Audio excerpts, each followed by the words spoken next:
మీరు చూడొచ్చు సార్లంక అనే గ్రామం. ఇది మెట్ట ప్రాంతంలో ఉన్న ఏజెన్సీ ప్రాంతం. ఇక్కడ అందరూ కూడా ఇప్పుడు పండగ వాతావరణానికి అందరూ కూడా రౌతులపూడి టౌన్ అయిన మండల కేంద్రమైన రౌతులపూడి వెళ్ళి వాళ్ళ పిల్లలకు కుటుంబానికి ఆనందకరంగా కొత్త బట్టలు తీసుకొని సంక్రాంతి వేడుకలు జరుపుకోవాలని ఆశపడిన సమయంలో సుమారు 4 గంటల 4 గంటలు కాదు 5:30, 6 ఆ టైంలో పూర్తిగా మంటలు వ్యాపించాయి. అదే వాస్తవానికి ఏంటంటే ఇక్కడ ఉన్న స్థానికులు ఎవరు ఇక్కడ గ్రామంలో లేకపోవడం అన్నది ఇంత భారీ నష్టాన్ని మిగిల్చింది. ఎందుకంటే వారు ఎవరైనా ఉండడం అయితే నష్టాన్ని కొద్దిమాటుగా జరిగేది. అయితే సుమారు 46 ఇళ్ళు 50 నుంచి 46 ఇళ్ళు ఉండగా అందులో 40 ఇళ్ళు పైచీలకు ఇక్కడ పూర్తిగా దగ్గర కనపడుతుంది.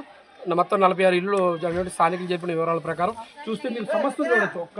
కనీసం గడ్డి పూచ కూడా లేదు అన్న దానికి నిదర్శనంగా సమస్తం పోయిందని చెప్పేసి వాళ్ళు వెలుబుతున్నారు. స్థానికంగా ఉన్న నాయకులు కానీ అలాగే అధికారులు అలాగే యంత్రాంగం అలాగే సీఎం గారు ప్రతి ఒక్కరు కూడా మంత్రులు స్పందించాలి. ఎందుకంటే ఎటువంటి గిరిజన బిడ్డలకు ఎవరు కూడా ఎటువంటి తక్షణ సహాయం కూడా అందదు. ఎందుకంటే టౌన్ ప్రాంతమైన రౌతులపూడికి ఈ సుమారు 30 కిలోమీటర్లు 25 కిలోమీటర్ల దూరంలో ఈ యొక్క ప్రాంతం ఉండడం జరిగింది. కనుక ఏంటంటే తక్షణ చర్యలు ఎస్ఐ గారు అలాగే అధికారులు కూడా స్పందించి వెంటనే కొద్దిపాటుగా సహాయం అందించడం జరిగింది. కనుక ఏంటంటే ప్రతి ఒక్కరు కూడా వాళ్ళకి కనీసం తినడానికి కూడా భోజన సౌకర్యం లేదని చెప్పేసి వాళ్ళు వెలుస్తున్నారు. ఉదయ కాలంలో వాళ్ళందరూ కూడా ఆపి వాళ్ళకి సరైన సహాయం అందించాలని కోరుతూ చూస్తున్నాండి వైఎన్సీ న్యూస్. 40 ఇల్లులు దగ్నమైనవి. అయితే ఇక్కడ స్థానికులు తెలిపిన వివరాల ప్రకారం అలాగే లోకల్గా ఉన్న మా సత్రం చైర్మన్ గారు మా మౌలి గారు కూడా తక్షణ సహాయం అన్ని కూడా అందించడం జరిగింది. పిల్లలకి ఇప్పుడు ప్రస్తుతానికి వాటరు కనీసం తినడానికి తిండి కూడా లేదు. పిల్లలకి పాలు బిస్కెట్లు అని పంచడం జరుగుతుంది. తక్షణమే స్థానిక ఎమ్మెల్యే గారు కూడా చెప్పగానే వాళ్ళందరూ కూడా స్పందించి ఇప్పుడు రావడం కూడా జరుగుతుంది. ఆర్డీఓ కూడా ఎందుకంటే నష్టపోయిన ప్రతి కుటుంబానికి కూడా అండగా నేను ఉంటానని హామీ ఇచ్చారంట.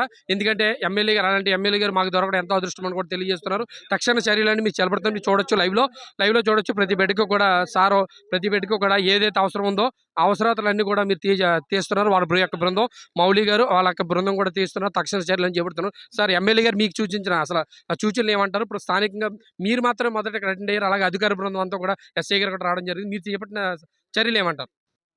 ఎమ్మెల్యే గారి ఆదేశాల మేరకు ఇక్కడ 42 ఇళ్ళు కాలిపోయాయని చెప్పి ఆవిడ 1 గంట క్రితం మాకు ఫోన్ చేసి చెప్పడం జరిగింది. అదేవిధంగా వాళ్ళకి ప్రస్తుతం ఆహారానికి బిస్కెట్ ప్యాకెట్లని పాలు భోజనాలు కూడా ఏర్పాటు చేయమన్నారు. అలాగే ఆవిడ సొంత డబ్బులతో దుప్పట్లో ఇవన్నీ కూడా ప్రస్తుతానికి సమకూర్చి ఇప్పుడు తీసుకొస్తున్నారు. అదే టైంకి ఒక పావుగంట ఆవిడ కూడా ఇక్కడికి వస్తున్నారు. ఈ టైంలో ఇది మెట్ట ప్రాంతం కదా సార్. ఈ టైంలో కూడా ఆవిడ అంటే అంత తెగించి ఇక్కడ రాడుతున్నారు. మీరు ఉన్నారు కదా సార్. మేము చెప్పాము మార్నింగ్ రండి కొంచెం ఏజెన్సీ కదా బాగోదని చెప్తే లేదు నేను ఇప్పుడు వస్తున్నానని చెప్పి ఆవిడ ఆల్రెడీ అరగంట అయింది బయలుదేరిపోయి. ఒక గంటలో ఇక్కడ ఆవిడ రీచ్ అవుతారు. ఆవిడ వచ్చాక కూడా మిగిలినవన్నీ కూడా అందరికీ కూడా కొంచెం భరోసా ఇవ్వడానికి ఈ టైంలో ఆవిడ వస్తున్నారు. ఆవిడకి ఏ విధమైన ఇబ్బంది లేదని చెప్పమన్నారు. ఆవిడ వచ్చేలోగా మమ్మల్ని ఇక్కడ పిల్లలు కానీ వీళ్ళు ముసలోళ్ళు ఆటోళ్ళు ఉంటారు వాళ్ళని కొంచెం ఇబ్బంది లేకుండా జాగ్రత్తగా చోటకి చేర్చి వాళ్ళకి అన్ని వసతులు కల్పించమని చెప్పారు స్థానిక ఎమ్మెల్యే సత్యప్రభ రాజా గారు. ఇప్పుడు ఎందుకంటే తక్షణ చర్యలు మీరు చేపట్టండి, మీకు తగిన సహాయం నేను అందిస్తాను. ఇప్పుడు తక్షణమే ఇక్కడికి వచ్చి కూడా ఆవిడ కూడా స్పందించడం జరుగుతుంది. ఎందుకంటే ఆవిడ ఒక నియోజకవర్గ ప్రజల పట్ల తనకున్న అభిమానాన్ని ఆవిడ వెలుబుచ్చుకుంటున్నారు. ఎందుకంటే తక్షణ చర్యలు అన్నీ కూడా చూస్తున్నారు. మన ముందు మీరు చూడొచ్చు ఎస్సీ గారు ఉన్నారు. ఎందుకంటే తెలిసిన వెంటనే మొదట వచ్చిన అధికారి గారు ఇప్పుడు వచ్చి తక్షణ చర్యలు కూడా చేశారు. ఎందుకంటే వాటర్ ట్యాంకులు అన్నీ కూడా మీరు చూడొచ్చు. వాటర్ ట్యాంకులు అన్నీ కూడా ఏర్పాటు చేసి మొత్తం మంటలన్నీ అదుపు చేశారు. సార్ అసలు ఏ టైంకి మీకు ఇన్ఫర్మేషన్ అందింది? అసలు ఏ విధంగా మీరు ఈ యొక్క చర్యలు చేపట్టారు? సుమారు 6:30 ఆ ప్రాంతంలో సార్లంక గ్రామంలో ఈ చల్లా నాగేశ్వరరావు అనే ఇంటి ఎవరూ లేని టైంలో ఈ షార్ట్ సర్క్యూట్ కారణంగా ఫైర్ అనేది స్టార్ట్ అయింది. సుమారు ఒక 38 ఇళ్ళ వరకు పూర్తిగా కూడా దగ్ధం అయిపోవడం జరిగింది. ఎవరికి కూడా ఎటువంటి ప్రాణ నష్టం రాలేదు. సమాచారం అందిన వెంటనే ఇంచుమించు 30 నిమిషాల్లో ఇక్కడ రావడం జరిగింది. దగ్గరలో ఉన్న ఈ ఆండ్రూ మినరల్స్ సంబంధించి వాటర్ ట్యాంకులు అన్నీ కూడా వెంటనే తీసుకొచ్చి అందరూ కూడా లోకల్ కుర్రవాళ్ళు ఈ ఆండ్రూలో పనిచేసే కార్మికుల సహాయంతో మంటలను కూడా అదుపులోకి తీసుకురావడం జరిగింది. ప్రస్తుతానికి ఎవరికి కూడా ఎటువంటి ప్రాణ నష్టం అయితే జరగలేదు. కొంతవరకు బాగా ఆస్తి నష్టం జరిగింది. 38 ఇళ్ళ వరకు దగ్ధమయ్యే సహాయక చర్యలు చేపడుతున్నాం. మీకు అధికారులు అంటే ఎమ్మెల్యే గారి దగ్గర నుంచి కానీ ఏమైనా మీకు సూచనలు కానీ అంటే ఏ సహాయక చర్యలు చేయమని చెప్పేసి అన్నారు? వెంటనే మా జిల్లా ఎస్పీ గారు జి బిందుమంది ఐపీఎస్ గారు ఆదేశాలతో సిఏ గారు కూడా దారిలో ఉన్నారు, వచ్చేస్తున్నారు. మా డిఎస్పీ గారు ఆధ్వర్యంలో కూడా అందరూ కూడా పనిచేస్తున్నారు. ఎటువంటి ఇబ్బంది ప్రజెంట్ అయితే లేదు. ఈ చాలా వరకు ఆస్తి నష్టం మాత్రమే జరిగింది. Okay sir. అంటే మీరొచ్చిన తర్వాత మంటలు అదుపు చేశారని చెప్పి స్థానికులు, అలాగే బాధితులందరూ కూడా విలపించుకుంటున్నారు. అంటే మీరొచ్చిన తర్వాత వాటర్ సదుపాయం వచ్చింది. అందువల్లే మేము స్థానికంగా కూడా ఊళ్ళో ఎవరు జనం లేము. పండగ వాతావరణం వల్ల రౌతులపూడి ఎళ్లి మేము మార్కెట్ చేసుకోవడానికెళ్ళాం. అందువల్ల ఇంత ఆస్తి నష్టం జరుగుతుందన్న దానికి మీ సమాధానం? అవును. వితిన్ నో టైమ్ మేము వెంటనే కూడా రెస్పాండ్ అయ్యి ఇన్ఫర్మేషన్ మన సత్రము చైర్మన్ మౌలి గారి ద్వారా మాకు వెంటనే ఇన్ఫర్మేషన్ వచ్చింది. ఇక్కడ లోకల్ వాళ్ళు ఫోన్ చేస్తే వెంటనే బయలుదేరి మేము వచ్చేసరికి ఆల్మోస్ట్ ఇంకా కాలుతానే ఉన్నాయి చాలా వరకు ఇల్లులు. ఆ పక్క ఇల్లులు కూడా అంటుకోకుండా మిగతా మంటలని అదుపు చేయడం జరిగిందన్నమాట. ఓకే. స్థానిక జరిపిన ఎస్ఐ గారు తెలిపిన వివరాల ప్రకారం ఎందుకంటే మాకు సమాచారం అందిన వెంటనే వేగంగా మేము వచ్చి వెంటనే వాటర్‌లో అన్నీ కూడా మేము అదుపు చేసి మిగతా వాటిని కూడా వ్యాప్తి చెందకుండా మేము అదుపు చేసామని చెప్పి తెలుస్తున్నది. ఎందుకంటే తక్షణమే కూడా వారు ఎంతగానో స్పందించారు. ఎందుకంటే ఇక్కడ జరిగిన నష్టాన్ని చూస్తే అసలు కనీసం ఏమి బూడిద తప్ప ఏమీ మిగలలేదని కూడా చెప్పుకోవచ్చు. ఎందుకంటే అధికార యంత్రాంగంలో గాని, స్థానిక ఎమ్మెల్యే గారు అవని గాని వారు చకచకమని చెప్పేసి వాళ్ళు స్పందించి ఈ తీరుని గురించి ఇప్పుడు స్థానికంగా కూడా ఇప్పుడు ఈ టైంలో కూడా ఇప్పుడు 9:30, 9 అవుతుంది. ఈ టైంలో కూడా ఎమ్మెల్యే గారు ఇక్కడికి రావడం, సీఏ గారు అందరూ అధికార యంత్రం కూడా అప్రమత్తమైందని తెలియజేస్తున్నాం. చూస్తున్నాం ఈ పరిసరం ఉన్న ఏజెన్సీ ప్రాంతం సార్లంక అనే గ్రామంలో భారీ అగ్ని ప్రమాదం జరిగింది. సుమారు ఒక 50 ఇల్లు ఉండగా అందులో 40 పైచిలకు ఇల్లులు పూర్తిగా గుడ్డ కనీసం వాళ్ళకున్న సమస్తాన్ని కోల్పోయి ఇలా రోడ్డు పడ్డారు. ఎందుకంటే యువత అంతా కూడా ఈ పండగ వాతావరణం అవడం వల్ల మొత్తం అందరూ కూడా రౌతులపూడి టౌన్ అయిన టౌన్‌కి వెళ్లి బట్టలు కొనుక్కోవాలి. పండగ వాతావరణం సంక్రాంతిని మంచిగా సెలబ్రేట్ చేసుకోవాలనుకునే విధంలో వీళ్ళందరి విషయంలో ఈ యొక్క 2026 సంక్రాంతి సంబరం కాకుండా వీళ్ళ ఇంట్లో బూడిద మిగిల్చింది. వీళ్ళ యొక్క జీవితాల్లో బూడిద మిగిల్చిన దానికొచ్చి ఎంతో కట్టుకొని ఎంతో రూపాయి కూడబెట్టుకొని సంపాదించిన సంపదతో పాటు కట్టుకున్న బట్ట అన్నీ కూడా పోయాయి. ప్రస్తుతానికైతే మన ముందు వీళ్ళున్నారు. వీళ్ళందరూ కూడా కోరుతున్నది ఏంటంటే మాకు కనీసం తినడానికి తిండి అయినా ప్రస్తుతానికి ఇవ్వండి, సమస్తాన్ని కోల్పోయామని అంటున్నారు. అధికారులు తక్షణమే స్పందించి వీరికొక తక్షణ చర్యలు చేపట్టి వీళ్ళకి తగిన సహాయం చేయాలని చెప్పేసి అడుగుతున్నారు. అలాగే స్థానిక ఎమ్మెల్యే గారు కూడా ఇప్పటికే స్పందించి అధికారులందరూ కూడా అప్రమత్తం చేశారు.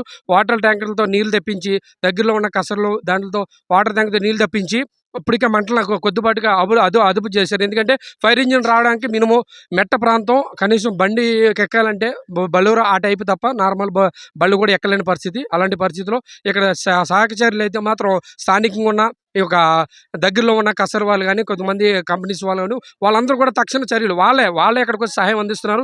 బోరున విలిపిస్తున్న పిల్లలతో మీరు చూడొచ్చు. చంటి పిల్లల్ని పెట్టుకొని చంటి పిల్లలతో మొత్తం కూడా అనాథ స్థితిలో ఉన్నారు. మమ్మల్ని ఆదుకోండి మహాప్రభు అంటూ విజ్ఞాపన చేస్తున్నారు. చూస్తున్నాడు వైఎన్సీ న్యూస్.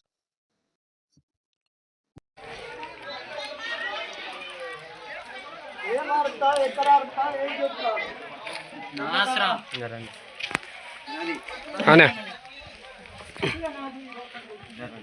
గలిసిన కంచెలు ఏం లేవండి. అన్ని లోపలికి పోయి సార్ చూపించుతాము. అయిగన్నయ్య మొత్తం ఏం లేవండి. పడిపోతుంది లోపలికి దూరం కూడా ఇంకా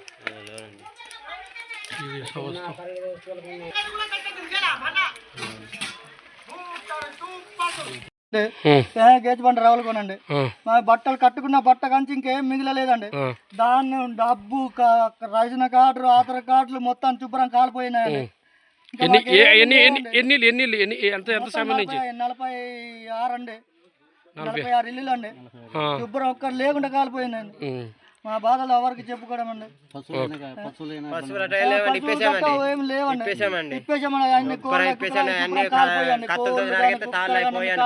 నాశనం అయిపోయండి. కట్టుకోవడానికి ఒక బట్ట కూడా లేదండి. మనం చూడొచ్చు ఇంకా వాళ్ళు పండించుకున్న బియ్యంతో సహా శుద్ధగా మొత్తం బూడిదైన పరిస్థితిని మనం చూడొచ్చు. లైవ్లో ఇప్పుడు మనకు వైఎన్సీ మీడియా లైవ్లో ఇప్పుడే మీకు అందిస్తుంది. ప్రతి దాన్ని మీరు వీక్షించవచ్చు. ఎందుకంటే సమస్తాన్ని కోల్పోయి వాళ్ళు విచ్ఛిన్నమై ఉన్నారు. మీరు చూసుకోవచ్చు. ప్రభుత్వం అధికారులు అలాగే ప్రజాప్రతినిధులు కూడా స్పందించి తక్షణమే వీళ్ళకి సహాయం చేయాలని కోరుతున్నాం. పిల్లలకి వండుకోవడానికి అని చెప్పేసి అలాగా వార్చారు. అయితే ఆ అన్నం అట్టి రీతిగానే ఉంది. మీరు చూడొచ్చు. వైఎన్సీ మీడియా ప్రత్యేక కథనాన్ని అందిస్తుంది. సమస్తం మీరు చూడొచ్చు. ఇదిగో మొత్తం కూడా బూడిదైన సంగతి. అంటే కనీసం ఏమీ లేదు. వాళ్ళు తినడానికి వండుకున్న ఆహారం అలాగనే ఉంది. మీరు చూడొచ్చు విజువల్స్లో.